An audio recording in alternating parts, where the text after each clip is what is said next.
Hello students, welcome back again. আমি আবারও চলে এসেছি তোমাদের জন্য একটি দুর্দান্ত ভিডিও নিয়ে। আজকে আমি তোমাদের সঙ্গে ক্লাস 10-এর যে life science first unit suggestion নিয়ে আলোচনা করব। তবে এটিকে শুধুমাত্র সাজেশন বললেই ভুল হবে, কারণ এটি হচ্ছে এক প্রকারের সায়েন্টিফিক সাজেশন। কারণ তোমাদেরকে শুধু আমি মন গড়া প্রশ্ন নিয়ে আলোচনা করব না, এগুলি মোটামুটি 3 থেকে 4টি রেফারেন্স বই এবং টেক্সট বুকের বই এবং তার আগের বছরের যে কোশ্চেনগুলো ছিল সেগুলি অ্যানালাইসিস তার উপর কিন্তু বানানো হয়েছে ভিডিওটি। দেখো, তোমাদের জন্য এই ভিডিওটি তোমরা প্রথম থেকে শেষ পর্যন্ত ভিডিওটিকে মনোযোগ সহকারে দেখবে। তোমাদের প্রথমে বলে রাখি, তোমাদের প্রথম পর্যায়ক্রমিক মূল্যায়নের প্রথম জীবজগতে নিয়ন্ত্রণ ও সমন্বয় এই চ্যাপ্টারটি এবং দ্বিতীয় চ্যাপ্টার জীবনের প্রবাহমানতা। জীবনের প্রবাহমানতা যদিও পুরো চ্যাপ্টারটি নয়, ওর জাস্ট প্রথম যে পার্টটুকু আছে অর্থাৎ কোষ বিভাজন এবং কোষ চক্র, ওই পার্টটুকু অর্থাৎ এই দুটো টপিকের উপরে কিন্তু তোমাদের প্রথম পর্যায়ক্রমিক মূল্যায়নটি হবে।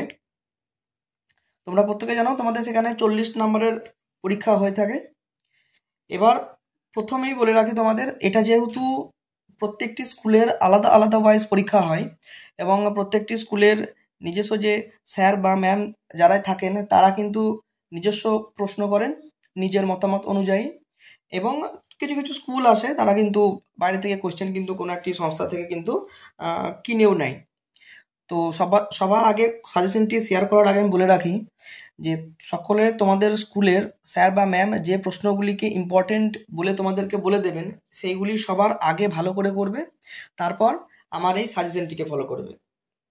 ঠিক আছে, তাহলে চলো, তাহলে আমরা সাজেশনস মূল পর্বে শুরু করি। প্রথমে তোমাদের বললাম, দেখো তোমাদের যদি আমি পর্ষদের সিলেবাস অনুযায়ী ধরি তাহলে পর্ষদের সিলেবাস অনুযায়ী প্রথমেই তোমাদের প্রথম যে চ্যাপ্টারটি আছে জীবনের প্রবাহমানতা, সেই চ্যাপ্টারটি থেকে কিন্তু টোটাল তোমাদের 26 নম্বরের প্রশ্ন হবে, টোটাল 26 নম্বরের প্রশ্ন। এবার বলে রাখি এটি কিন্তু পর্ষদের নিয়ম অনুযায়ী, ঠিক আছে। কিন্তু প্রথমে বললাম এগুলি কিন্তু প্রথম পর্যায়ক্রমিক এবং সেকেন্ড পর্যায়ক্রমিক, এই দুটি কিন্তু তোমাদের স্কুলের স্যাররা নিজেরাই কিন্তু করে থাকেন। যেহেতু নিজেরাই প্রশ্ন করেন তাই কোনো কোনো স্কুলে যে একদমই যে মানে না সেটা বলবো না, কোনো কোনো স্কুলে কিন্তু একদম পুরো পর্ষদের নিয়ম মেনটেন করে কোশ্চেন মার্ক মেনটেন করে কিন্তু এগুলি প্রশ্নপত্র তৈরি করেন। আবার কোনো কোনো স্কুল কিন্তু এগুলি মানেন না, ওরা নিজেদের মতো করে একটা সিলেবাস বলে দেয়, তার উপর ডিপেন্ড করে কিন্তু প্রশ্নপত্র তৈরি হয়। তো আমি এখনই তোমাদের যে কোশ্চেন মার্কস বিভাজন যেটি বলছি সেটি কিন্তু পর্ষদের নিয়ম অনুযায়ী। এবং প্রথম চ্যাপ্টারে তাহলে তোমাদের 26 নাম্বার থাকবে এবং দ্বিতীয় চ্যাপ্টারের যে কোষ বিভাজন এবং কোষ চক্র তার উপর কিন্তু তোমাদের 14 মার্কের কিন্তু প্রশ্ন হবে, যার মধ্যে থেকে যেরকমভাবে এমসিকিউ থাকবে তোমাদের ভেরি শর্ট অ্যান্সার অর্থাৎ ভিএসএ থাকবে এবং 2 নম্বরের কোশ্চেন থাকবে এবং বড় কিন্তু 5 মার্কসের কোশ্চেনও থাকবে। প্রথম চ্যাপ্টার থেকে 2টি 5 মার্কসের কোশ্চেন থাকবে এবং দ্বিতীয় চ্যাপ্টার থেকে একটি 5 মার্কসের কোশ্চেন থাকবে। এবার প্রথম চ্যাপ্টার থেকে কিন্তু একটি ছবি দেবে, তো ছবিগুলো কিন্তু খুব ভালোভাবে করতে হবে। এটি কিন্তু তোমাদের কোশ্চেন কোন চ্যাপ্টার থেকে কত নম্বরে আসবে সেটি। এবার চলো আমাদের প্রত্যেকটি চ্যাপ্টারের যে প্রত্যেকটি টপিক আছে, আমি কিন্তু তোমাদের প্রত্যেকটি টপিক ওয়াইজ সাজেশনস রেডি করেছি, কারণ তোমাদের প্রত্যেকটি টপিক ধরে ধরে যেমন সাজেশনগুলি পড়তে ভালো হবে সেরকম কিন্তু তোমাদের উত্তরগুলি কিন্তু খুঁজে পেতেও কিন্তু সহজ হবে, তোমরা বুঝতে পারবে তাহলে কোন টপিক থেকে কীরকম প্রশ্ন কিন্তু পড়ার সম্ভাবনা আছে। চলো প্রথমে বলে রাখি এই সাজেশনটি কিন্তু শুধুমাত্র সাজেশনস নয়, এটি কিন্তু সায়েন্টিফিক সাজেশন। কারণ আমি মোটামুটি 3 থেকে 4টি রেফারেন্স বই এবং তোমাদের টেক্সট বই এবং আগের বছরের কি প্যাটার্ন অনুযায়ী কিন্তু বেশ কয়েকটি স্কুলের প্রশ্ন এসেছিল, সেই প্যাটার্নের ওপর ডিপেন্ড করে কিন্তু আমি তোমাদের সাজেশনটি বানিয়েছি। আশা করবো তোমাদের প্রত্যেকের খুবই উপকারে আসবে, একদম প্রথম থেকে শেষ পর্যন্ত ভিডিওটি দেখবে, ঠিক আছে। প্রত্যেকটি টপিক ওয়াইজ তোমাদের আলাদা আলাদাভাবে কিন্তু সাজেশনস বানানো হয়েছে। প্রথমেই শুরু করছি আমরা 1 নম্বর যে চ্যাপ্টার জীবজগতের নিয়ন্ত্রণ।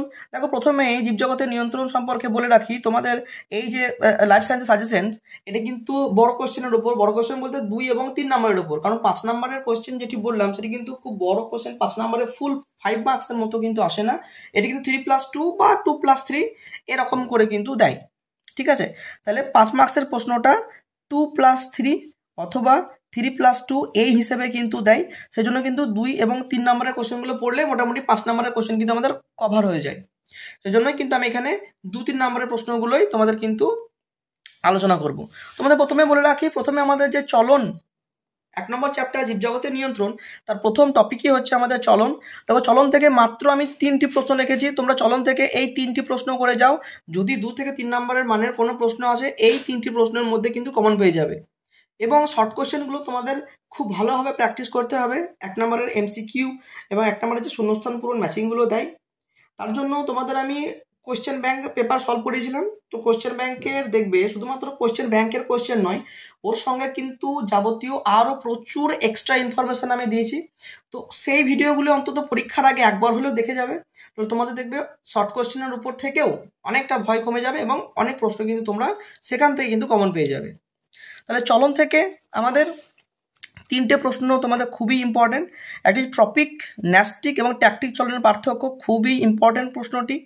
2 নম্বর প্রশ্নটি হচ্ছে প্রত্যেক প্রকার চলনের সকল উদাহরণ। দেখো আমাদের যতগুলি চলন তোমাদের আছে, ট্রপিক, ন্যাস্টিক, ট্যাকটিক, এবং এদের প্রত্যেক প্রকার চলনেরই মধ্যে যে সকল ভাগগুলো আছে, দেখবে প্রত্যেক প্রকার চলনের যে বাহ্যিক উদ্দীপকের প্রভাবে যে সকল চলনগুলি ঘটে থাকে, যেমন ফোটোট্রপিক, ফোটোন্যাস্টিক, ঠিক আছে, কেমোট্যাকটিক, সিসমোন্যাস্টিক, এই ধরনের প্রত্যেকটি চলনের উদাহরণ মোস্টলি ইম্পর্টেন্ট। উদাহরণ তোমাদের ভালোভাবে পড়ে যাবে, এগুলি কিন্তু আসবেই শর্ট কোশ্চেনে। নেক্সট আরেকটি প্রশ্ন হচ্ছে প্রকরণ চলন কি এবং প্রকরণ চলন হওয়ার কারণ। ঠিক আছে, বিজ্ঞানী জগদীশচন্দ্র বসু যে প্রকরণ চলন পরীক্ষাটি করেছিলেন, সেটি কোন গাছ থেকে, প্রকরণ চলন সম্পর্কে যাবতীয় ডিটেলস পড়ে যাবে। এখান থেকে কিন্তু 2 নম্বর এবং 1 নম্বরের কোশ্চেন কিন্তু খুবই আসার সম্ভাবনা বেশি। তাহলে চলন থেকে মাত্র এই 3টি প্রশ্ন করে যাবে, দেখবে একটু ভরসা করে এই 3টি কোশ্চেন পড়ে যাও, ঠিক আছে, দেখবে নিশ্চয়ই কমন পাবে, এটুকু নিশ্চিত কমন আমি বলে দিলাম। এর বাইরে কিন্তু একটি প্রশ্ন আসবে না। তোমরা দেখবে হয়তো বলবে স্যার মাত্র 3টি কোশ্চেন করে গেলে কি কমন পাওয়া যাবে নাকি, যে 40 নম্বরের পরীক্ষাতে? দেখো শুধুমাত্র তোমাদের চলন তো একটা টপিক নয়, প্রচুর টপিক আছে, তাই একটি টপিকের ভিতরে এই 3টি সব থেকে গুরুত্বপূর্ণ প্রশ্ন, এই 3টিকে পড়ে যাও, দেখো অলমোস্ট সব কোশ্চেন কভার হয়ে যাবে তোমাদের। নেক্সট দেখো আমাদের উদ্ভিদ হরমোন থেকে। উদ্ভিদ হরমোন থেকে টোটাল আমি তোমাদের জন্য 5টি প্রশ্ন রেখেছি। দেখো কি কি প্রশ্ন, দেখো যে 3 প্রকার আমাদের হরমোনগুলো আছে তাদের উৎস এবং কাজ। প্রধান 3 প্রকার হরমোন আমাদের উদ্ভিদ হরমোন সাধারণত 3 প্রকার তোমরা জানো, জিব্বেরেলিন, অক্সিন এবং সাইটোকাইনিন। ঠিক আছে, অক্সিন, দেখো অক্সিন হরমোন এদের কাজ বা ভূমিকা বলতে পারো, অক্সিন হরমোনের অগ্রস্ত প্রকটতা দূর করা, ঠিক আছে, এই ধরনের ট্রপিক চলন নিয়ন্ত্রণ, এই ধরনের এই যে কাজ তোমাদের পার্টিকুলার যদি তোমাদের বলে যে অক্সিন হরমোনের কাজ লেখো বা জিব্বেরেলিন হরমোনের কাজ লেখো, জিব্বেরেলিন বা সাইটোকাইনিন, তোমাদের যদি ডাইরেক্ট কোশ্চেন যদি এখান থেকে শুধুমাত্র কাজ দেয় যে কাজ লেখো, তাহলে তোমরা কাজ তো পারবেই, কিন্তু আমাদের কি ডাইরেক্ট কিন্তু কাজ বা ভূমিকা লেখো বললে কিন্তু দেয় না। প্রত্যেকটা হরমোনের যে স্পেশাল কাজগুলো আছে সেই কাজগুলো উল্লেখ করে তোমাদের কিন্তু এখানে প্রশ্নগুলো দেবে। যেমন বলবে অক্সিন হরমোন টপিক চলন নিয়ন্ত্রণে অক্সিন হরমোনের ভূমিকা লেখো, বা বলতে পারে যে সুপ্তাবস্থা ভাঙনের ক্ষেত্রে জিব্বেরেলিন হরমোনের ভূমিকা লেখো, এরকমভাবে কোশ্চেন। তাহলে তোমরা কিন্তু উদ্ভিদের যে প্রধান 3 প্রকার হরমোন আছে তাদের উৎস এবং কাজ খুব ভালোভাবে পড়ে যাবে। নেক্সট এছাড়া আরও বেশ কয়েকটি হরমোন আমরা জানি, যেখানে গ্যাসীয় হরমোনের একটা এক্সাম্পল, প্রকল্পিত হরমোনের এক্সাম্পল, এবং নাইট্রোজেন যুক্ত এবং নাইট্রোজেন বিহীনে যে আম্লিক এবং ক্ষারীয় যে হরমোনগুলো তার উদাহরণ। এগুলো কিন্তু শর্ট কোশ্চেনের জন্য খুবই ইম্পর্টেন্ট। নেক্সট দেখো ফোটোট্রপিক চলন, অগ্রস্ত প্রকটতা নিয়ন্ত্রণ অক্সিন, এটি কিন্তু খুবই ইম্পর্টেন্ট, সেজন্য আমি কিন্তু এক্সট্রাভাবে লিখে রেখেছি। এটি কিন্তু অক্সিন হরমোনের এই 2টি জায়গা থেকে প্রশ্ন কিন্তু ম্যাক্সিমাম ক্ষেত্রে এসে থাকে। পার্থেনোকার্বি কি এবং পার্থেনোকার্বিতে কোন কোন হরমোন ব্যবহার করা হয় সেগুলো। কৃত্রিম হরমোনের ভূমিকা, কৃত্রিম হরমোনের ভূমিকা খুবই একদম স্টার মার্কস কোশ্চেন একটি, ঠিক আছে। কৃত্রিম হরমোনের ভূমিকা এ কারণেই বলছি কারণ কৃত্রিম হরমোনের দেখো ডাইরেক্ট যদি তোমাদের কৃত্রিম হরমোনের ভূমিকা বলে প্রশ্ন দেয় তাহলে তো তোমরা লিখবেই। এছাড়া কৃত্রিম হরমোনের ভূমিকা না দিয়ে যদি বলে কৃষিক্ষেত্রে কৃত্রিম হরমোনের ভূমিকা লেখো বা আগাছা নিয়ন্ত্রণে কৃত্রিম হরমোনের ভূমিকা লেখো, এরকম করেও কিন্তু আসতে পারে। তো কৃত্রিম হরমোনের ভূমিকার সবকটি পয়েন্ট কিন্তু তোমরা খুব ভালোভাবে পড়বে। নেক্সট প্রাণী হরমোন, দেখো প্রাণী হরমোন আমাদের অনেক বড় একটি টপিক। প্রাণী হরমোন থেকে কিন্তু প্রচুর কোশ্চেন আসার সম্ভাবনা সব থেকে বেশি থাকে আমাদের। শর্ট বলো ব্রড কোশ্চেন বলো, 1 নাম্বার বা 2 নাম্বার যেটি বলো না কেন, ঠিক আছে, কিন্তু তার ভিতরেও সবথেকে যেগুলো ইম্পর্টেন্ট সেগুলো আমি নিয়ে এসেছি। দেখো, যেমন আপৎকালীন হরমোন কোন হরমোনকে বলা হয়? হরমোনের ফিডব্যাক নিয়ন্ত্রণ, খুব ইম্পর্টেন্ট একটি কোশ্চেন। ফিডব্যাক নিয়ন্ত্রণ, দেখো দুই রকমের ফিডব্যাক নিয়ন্ত্রণ হয়, একটি পজিটিভ ফিডব্যাক নিয়ন্ত্রণ এবং নেগেটিভ ফিডব্যাক নিয়ন্ত্রণ। তোমরা দুটো ফিডব্যাক নিয়ন্ত্রণে একটি করে এক্সাম্পল কিন্তু খুব ভালোভাবে পড়ে রাখবে। ঠিক আছে, পজিটিভ এবং নেগেটিভ ফিডব্যাক নিয়ন্ত্রণ খুব ভালোভাবে পড়ে রাখবে। এছাড়া উদ্ভিদ হরমোন প্রাণী হরমোনের পার্থক্য এবার মোটামুটি 2 থেকে 3টে পার্থক্য খুব যত্ন করে করে যাবে, ওর মধ্যে থেকে একটি কিন্তু পার্থক্য চলে আসবে। একটা আমি চলনের ক্ষেত্রে একটি বললাম, এবং প্রাণী হরমোনের ক্ষেত্রে আরও 2টি দিয়েছি। দেখো, একটি অন্তঃক্ষরা এবং বহিঃক্ষরা গ্রন্থির পার্থক্য, উদ্ভিদ হরমোন এবং প্রাণী হরমোনের পার্থক্য। এছাড়া আমাদের যে সকল হরমোনগুলো আছে, পিটুইটারি থেকে বলো বা তোমাদের থাইরয়েড গ্রন্থি থেকে বলো, প্রত্যেকটি হরমোনের কাজই কিন্তু ইম্পর্টেন্ট। এবং তার থেকেও স্যার অতগুলো হরমোনের কাজ যদি কেউ মনে রাখতে না পারো, স্পেশালভাবে আমাদের এই কটি হরমোনের কাজ কিন্তু অতি অবশ্যই তোমরা মনে রাখবে। Thyroxine hormone, adrenaline hormone, insulin hormone, glucagon hormone, এই 4টি হরমোনের কাজ কিন্তু একদম না করে গেলেই নয়, খুব ভালোভাবে মনে রাখবে এই কটি। এছাড়া প্রত্যেক প্রকার হরমোনের অভাবজনিত যে সকল রোগ হয় এবং তাদের পুরো নাম, অর্থাৎ এসটিএইচ এর পুরো নাম কি, এসিটিএইচ এর পুরো নাম কি, হয়তো একটা শর্ট কোশ্চেন হিসেবে কিন্তু 1 নম্বরে দিয়ে দিতেই পারে। এবং হরমোনের অভাবজনিত রোগ, এটি কিন্তু মোস্টলি ইম্পর্টেন্ট কোশ্চেন, কারণ এডিএইচ হরমোনের অভাবে কোন রোগ হয়, ইনসুলিন হরমোনের অভাবে কোন রোগ হয়, এসটিএইচ হরমোনের অভাবে কোন রোগ হয়, প্রত্যেকটি হরমোনের অভাবজনিত রোগ কিন্তু তোমাদের জন্য খুবই ইম্পর্টেন্ট। নেক্সট দেখো, আমাদের নেক্সট যে টপিকটা আছে সেটি কিন্তু স্নায়ুতন্ত্রের ওপর। দেখো, স্নায়ুতন্ত্রটাও আমাদের অনেক বড় একটি টপিক। তার মধ্যে থেকেও সব থেকে বেশি যেটা ইম্পর্টেন্ট সেটা হচ্ছে নিউরনের ছবি। এটি কিন্তু এবছরের জন্য খুবই ইম্পর্টেন্ট। ধরে নাও যে এই ছবিটি কিন্তু তোমাদের পরীক্ষায় এক্সামে চলে এসছে, মানে এটি কিন্তু মাধ্যমিকের জন্য খুব ইম্পর্টেন্ট। কারণ তোমরা জানো এবছর চোখের ছবিটি কিন্তু চলে এসছে, তাই চোখের ছবিটি এবছর মাধ্যমিকে দেবে না। নিউরনের ছবিটি গতবার এসেছিল, তার মানে এবছর তোমাদের জন্য নিউরনটা কিন্তু mostly important question. So neuron এবং প্রতিবর্ত চাপ, এই দুটো ছবি কিন্তু তোমরা খুব যত্ন করে দেখে যাবে। এছাড়া অ্যাক্সন টেন্ডনের পার্থক্য, দেখো অ্যাক্সন টেন্ডনের পার্থক্য ডাইরেক্ট কোশ্চেন যদি আসে খুবই ভালো, তুমি অ্যাক্সন টেন্ডনের পার্থক্যটা পড়ে যাও। দেখো, সেখান থেকে অ্যাক্সন টেন্ডনে রিলেটেড যদি কোনো বৈশিষ্ট্যও দেয়, অ্যাক্সন টেন্ডনের পার্থক্য দিল না, বললো যে অ্যাকশনের বা টেন্ডনের বৈশিষ্ট্য লাগো, তাহলে কিন্তু পার্থক্যটা ভালোভাবে করলে কিন্তু সেখান থেকে তুমি বৈশিষ্ট্য বানিয়ে নিতে পারো। সো অ্যাকশন টেন্ডন থেকে কিন্তু খুবই ইম্পর্টেন্ট শর্ট কোশ্চেন তো আসেই ওখান থেকে, যে বড় প্রবর্ধকটি কি, ক্ষুদ্র প্রবর্ধকটি কি, ঠিক আছে, এই ধরনের কোশ্চেন, মাইলিন সিদ কি। তো অ্যাকশন টেন্ডনটা কিন্তু খুব ভালোভাবে পড়ে রাখবে। এছাড়া হরমোন স্নায়ুতন্ত্রের পার্থক্য, দারুণ ইম্পর্টেন্ট কোশ্চেন।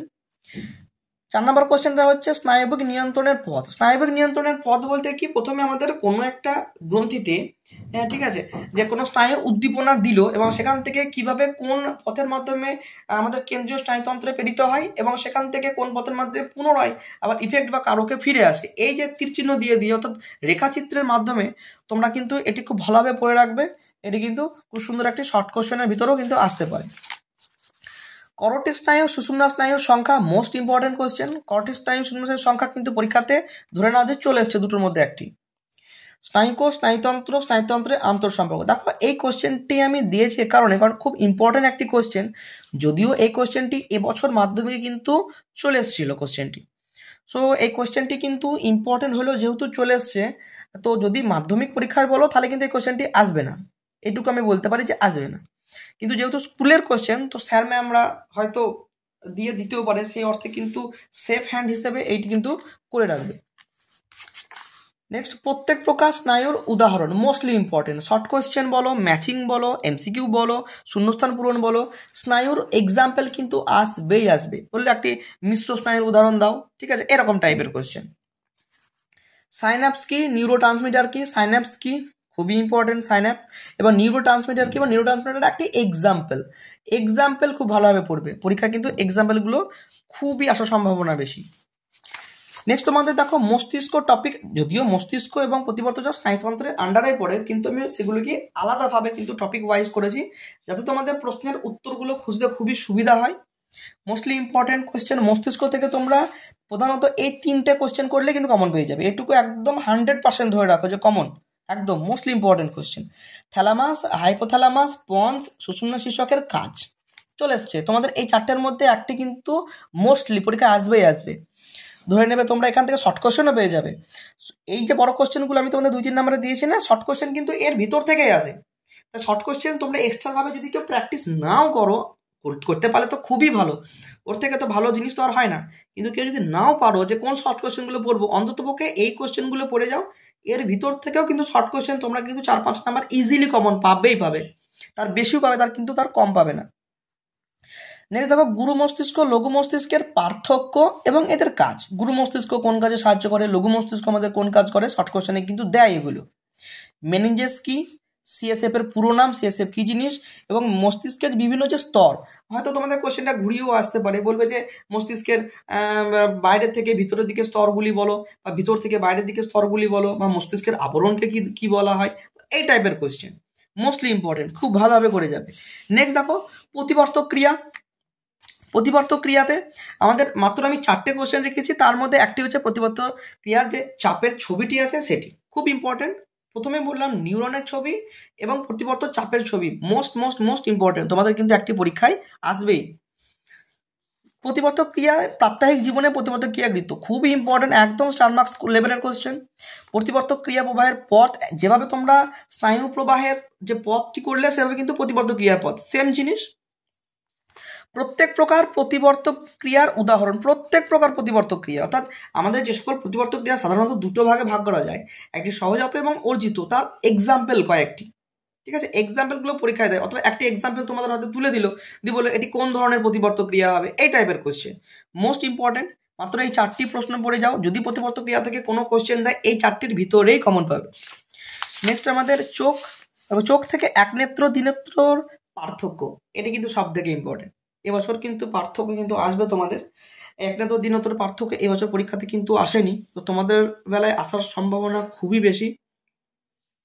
নেক্সট সমস্ত চোখের রোগের কারণ, অর্থাৎ চোখের যে সকল রোগগুলো হয়, মায়োপিয়া, হাইপারমেট্রোপিয়া, প্রেস বায়োপিয়া, এদের রোগের কারণ এবং সংশোধন। সংশোধন অর্থাৎ কোন ধরনের চশমা, কোন ধরনের লেন্স ব্যবহার করলে এই ধরনের ত্রুটি কিন্তু ঠিক করা যায়, এগুলো শর্ট কোশ্চেনে দেবেই 100%। চোখের উপযোজন কি এবং প্রাত্যহিক জীবনে উপযোজনের গুরুত্ব, একদম সুন্দর কোশ্চেন, পরীক্ষায় আসার মতো কোশ্চেন। কাছের এবং দূরের বস্তু দেখার জন্য চোখের যে উপযোজন, যে সিলিয়ারি পেশির সংকোচন, সিলিয়ারি পেশির প্রসারণ, এই যে চোখের উপযোজন, তীর চিহ্নের মাধ্যমে অর্থাৎ রেখাচিত্রের মাধ্যমে পড়ে যাবে।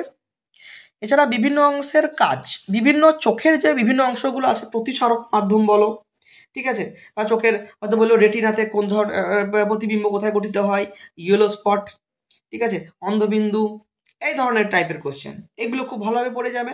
আর ভিট্রিয়াস হিউমার বললো, ঠিক আছে, কোন ধরনের তরল ব্যবহার করা হয়, অথবা বললো চোখের জলে কোন ধরনের তোমাদের জীবাণুকে মারার জন্য কোন ধরনের উৎসেচক থাকে, এই টাইপের কোশ্চেন। তো চোখের বিভিন্ন অংশের শর্ট কোশ্চেন পড়বে এখান থেকে, বিভিন্ন অংশের কাজগুলো জাস্ট একটা করে কাজ পড়ে যাবে, রেটিনার একটি কাজ পড়ে যাবে, ভিট্রিয়াস হিউমারের একটি কাজ পড়ে যাবে, প্রতিসরক মাধ্যম যেগুলো আছে পড়ে যাবে, আনুষাঙ্গিক অঙ্গ যেগুলো আছে চোখের, তাদের যে সকল কাজগুলো, জাস্ট একটি করে কাজ মনে রাখবে, এখান থেকে শর্ট কোশ্চেন কিন্তু আসার সম্ভাবনা বেশি থাকে এই টাইপের কোশ্চেনে, যে প্রতিবিম্ব কোথায় গঠিত হয়, এই টাইপের কোশ্চেন। নেক্সট তোমাদের দেখো গমন থেকে, মানুষের গমন সব থেকে মোস্ট ইম্পর্টেন্ট কোশ্চেন হচ্ছে গমনের উদ্দেশ্য, মোস্টলি ইম্পর্টেন্ট, পরীক্ষায় আসবে কোশ্চেনটি। বিভিন্ন প্রাণীর গমন অঙ্গ, এটি শর্ট কোশ্চেনের আর কি, তোমাদের 1 নম্বর কোশ্চেনে আসতে পারে এগুলো। বিভিন্ন প্রাণীর গমন অঙ্গ, ঠিক আছে, প্যারামেশিয়ামের গমন অঙ্গ কি, এরকম টাইপের কোশ্চেন, সিলিয়ারি, ঠিক আছে, এরকম টাইপের কোশ্চেন তোমাদের কিন্তু পরীক্ষাতে আসবে। নেক্সট দেখো মাইটোম পেশির ভূমিকা। মাইটোম পেশি মাছের থাকে যে ভি আকৃতির মাইটোম পেশি, সেই মাইটোম পেশির ভূমিকা, মাইটোম পেশি এবং পটকা ভূমিকা, ঠিক আছে, এবং আমাদের যে পটকার মধ্যে যে গ্রন্থি থাকে, রেড গ্রন্থি, এখান থেকে কি গ্যাস নির্গত হয়, এই জায়গাটি খুব ভালোভাবে পড়বে। বড় কোশ্চেন না এলেও সেখান থেকে কিন্তু শর্ট কোশ্চেন আসবে। পাখনার বিভিন্ন কাজ, মাছের আমরা জানি যে 7খানা পাখনা আছে, সেই 7টি পাখনার যে কাজ, কোনোটা হয়তো নৌকার বৈঠার মতো কাজ করে, ঠিক আছে, কোনোটা হয়তো পটকা যেমন আমাদের প্লবতা নিয়ন্ত্রণ হিসেবে কাজ করে, এই টাইপের যে কাজগুলো আছে আর কি 1 নম্বরে। তোমাদের ডাইরেক্ট বলবে, এটা তো বলবে না যে মাছের যে পাখনাগুলি আছে তার কাজ লেখো, এই টাইপের কোশ্চেন কিন্তু আমাদের দেয় না, আমাদের বলবে কোন একটি তোমার কাজ উল্লেখ করে দেবে, দিয়ে বলবে এটি কোন পাখনার কাজ লেখো, ঠিক আছে, বা শনি পাখনার কাজ, অর্থাৎ একটা পাখনার উল্লেখ করে দিল, দিয়ে বলে এই পাখনাটির কাজ লেখো, এরকম টাইপের কোশ্চেন, ঠিক আছে। সো পাখনার কাজগুলি কিন্তু পড়ে রাখবে। সাইনোভিয়াল তরল কি ডাইরেক্ট কোশ্চেন আসে এখান থেকে। সাইনোভিয়াল তরলের কাজ খুব ইম্পর্টেন্ট, সাইনোভিয়াল সন্ধি এবং তরলের কাজ মোস্টলি ইম্পর্টেন্ট, ঠিক আছে। খুবই এখান থেকে একটি প্রশ্ন আসার সম্ভাবনা খুব বেশি। তোমাদের বইয়ে যে সকল সন্ধিগুলো আছে, যেমন কবজা সন্ধি কোথায় দেখা যায়, কনুই এবং হাঁটুতে আমাদের কোন সন্ধি থাকে, এরকমভাবে ঘুরিয়েও কিন্তু দেওয়ার সম্ভাবনা খুব বেশি। বল ও সকেট সন্ধি কোথায় দেখা যায়, এরকমভাবে একটা উদাহরণ চাইলো তোমাকে।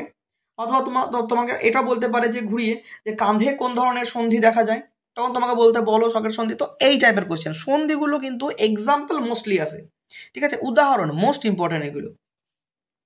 নেক্সট দেখো তোমাদের যতগুলো পেশি আছে তোমাদের সিলেবাসে, ফ্লেক্সন পেশি বলো, এক্সটেনশন পেশি বলো, অ্যাবডাকশন বা অ্যাডাকশন পেশি বলো, তাদের উদাহরণ কাকে বলে দরকার নেই, জাস্ট উদাহরণগুলো বলে রাখো যে ফ্লেক্সন পেশির উদাহরণ কোনটা, একটা পেশি তোমাকে উল্লেখ করে দিল, বলে এটি কোন ধরনের পেশি বলো, বা তোমাকে বলে এক্সটেনশন পেশির একটি উদাহরণ দাও।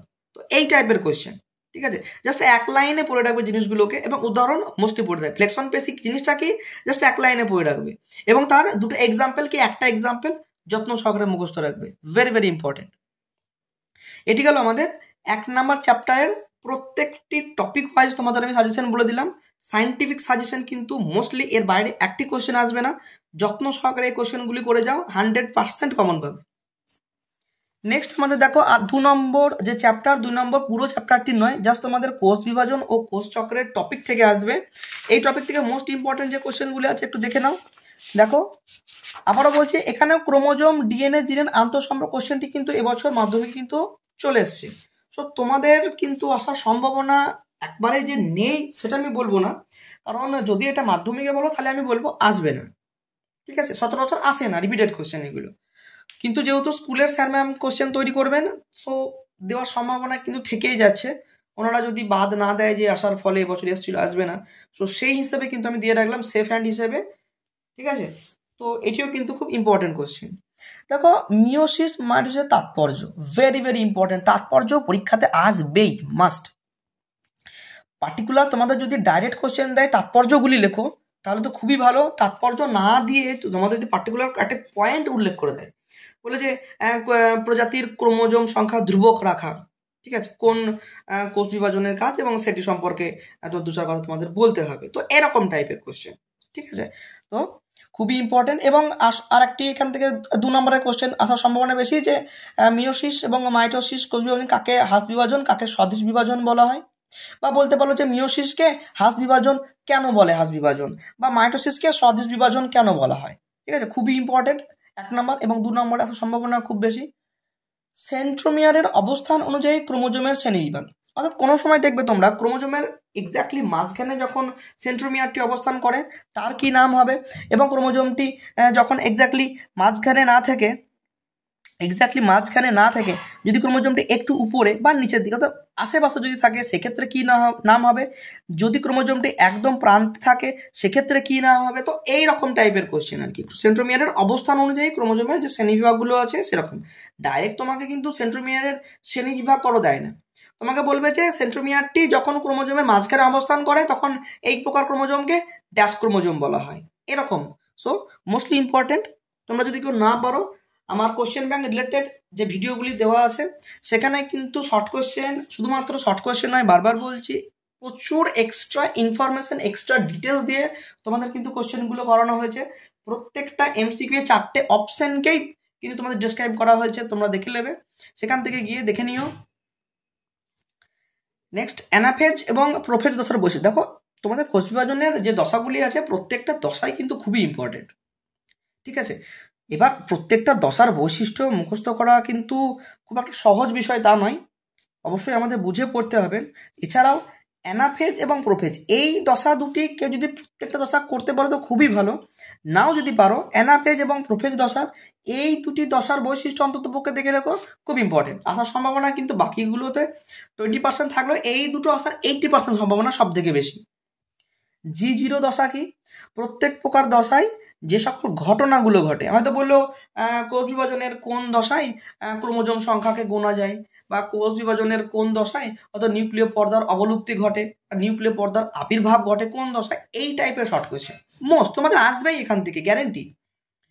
ডিএনএ আরএনএর পার্থক্য এবং ডিএনএ আরএনএর মধ্যে যে সকল নাইট্রোজেন বেসগুলি থাকে, পার্টিকুলার করে নাইট্রোজেন বেস উল্লেখ করবে, পরিপূরক ক্ষার ডিএনএ আরএনএর কোনটিকে, ঠিক আছে, পিরিমিডিন পিউরিন বেস হিসেবে কোনগুলো আরএনএর মধ্যে থাকে, কোনগুলি ডিএনএর মধ্যে থাকে। Most important question. ক্রোমোজোম সংখ্যা, অর্থাৎ ক্রোমোজোম সংখ্যা কতগুলো, অটোজোম সংখ্যা কতগুলো, দেহকোষে, ডিম্বাণুতে, শুক্রাণুতে কোন ধরনের কতগুলো করে তোমাদের থাকে সংখ্যায়, সেই সংখ্যাগুলি খুব ইম্পর্টেন্ট। পরীক্ষায় কিন্তু সংখ্যাগুলো দেবে। অ্যালোজোম সংখ্যা কতগুলো, এবং পুরুষদের এবং স্ত্রী দেহে অ্যালোজোম তোমাদের কিভাবে চিহ্নিত করা হয়, এই টাইপের কোশ্চেন। তো ক্রোমোজোম সংখ্যা থেকে কিন্তু তোমরা এই টাইপের কোশ্চেন কিন্তু পেয়ে যাচ্ছ। ক্রোমোজোমের রাসায়নিক উপাদান, তো ক্রোমোজোমগুলি কোন কোন রাসায়নিক উপাদান দ্বারা তৈরি হয়েছে, যেমন ডিএনএ আরএনএ কোন কোন রাসায়নিক উপাদান, এই টাইপের কোশ্চেনগুলো। মাইটোসিস মিওসিসের পার্থক্য, মোস্ট ইম্পর্টেন্ট কোশ্চেন। তোমরা কিন্তু মাইটোসিস মিওসিসের পার্থক্য পড়ে রাখো, খুব ইম্পর্টেন্ট, আসার মতো কোশ্চেন। কোষ বিভাজনের বা কোষ চক্রের গুরুত্ব, কোষ বিভাজন ঘটলে তার কি গুরুত্ব আছে, বা কোষ চক্রের কি গুরুত্ব আছে আমাদের শরীরে, এই টাইপের কোশ্চেন কিন্তু পরীক্ষাতে আসবেই। তাহলে তোমাদেরকে আমি একদম তোমাদের উল্লেখ করে দিলাম যে তোমাদের কোন কোন প্রশ্নগুলো মোস্ট ইম্পর্টেন্ট। ফার্স্ট ইউনিট টেস্টের যে সায়েন্টিফিক সাজেশন তোমাদের আমি দিলাম, এই প্রশ্নগুলি তোমরা কিন্তু করে যাবে যত্ন সহকারে। এর বাইরে থেকে কিন্তু একটি প্রশ্নও আসবে না, পুরো ডিটেলস তোমাদের বলে দিলাম কোন কোন জায়গা থেকে কিন্তু প্রশ্নের সম্ভাবনা আসার বেশি। তোমাদের কোশ্চেন ব্যাংক, রেফারেন্স যে সকল বইগুলো আছে সেই বইগুলো, টেক্সট বই এবং গতবারের কোশ্চেন, আমি কিন্তু একটা স্কুলের কোশ্চেন থেকে কিন্তু সাজেশনস রেডি করিনি। 3-4টে স্কুল, আমাদের এখানে 3-4টে স্কুল, তাদের স্কুলের যে কোশ্চেন গতবারে, সেই কোশ্চেনগুলো অ্যানালাইসিসের ওপরেই কিন্তু আমি কোশ্চেনটি রেডি করেছি। তো আশা করব প্রত্যেকেরই খুবই উপকারে আসবে ভিডিওটি। তোমরা অবশ্যই এই প্রশ্নগুলিকে যত্ন সহকারে করে যাবে, ঠিক আছে? তাহলে কিন্তু 100% আসার সম্ভাবনা 100%, আমি তোমাদের একদম জোর দিয়ে বলছি, কারণ এটি সায়েন্টিফিক সাজেশন, তো মন গড়া প্রশ্ন আমার নয়, ঠিক আছে? তো খুব ভালোভাবে তোমরা এগুলি পড়ে যাবে, আশা করব তোমাদের পরীক্ষা প্রত্যেকেরই ভালো হবে। যারা এতক্ষণ পর্যন্ত দেখলে তাদেরকে সকলকে অসংখ্য ধন্যবাদ। তোমরা প্রত্যেকেই যদি ভালো লেগে থাকে তাহলে চ্যানেলটিকে সাবস্ক্রাইব করে রাখো। এই ধরনের আরও ইনফরমেটিভ, আরও ডেসক্রিপটিভ, তোমাদের এইরকম টাইপের ইম্পর্টেন্ট কোয়েশ্চেন সাজেশনস পাওয়ার জন্য, ক্লাসগুলি পাওয়ার জন্য প্রত্যেককে আরও একবার স্বাগত জানাই আমাদের শিক্ষাসাগর চ্যানেলে। এবং ভালো লেগে থাকলে তোমরা অবশ্যই চ্যানেলটিকে কিন্তু সাবস্ক্রাইব করে রাখবে।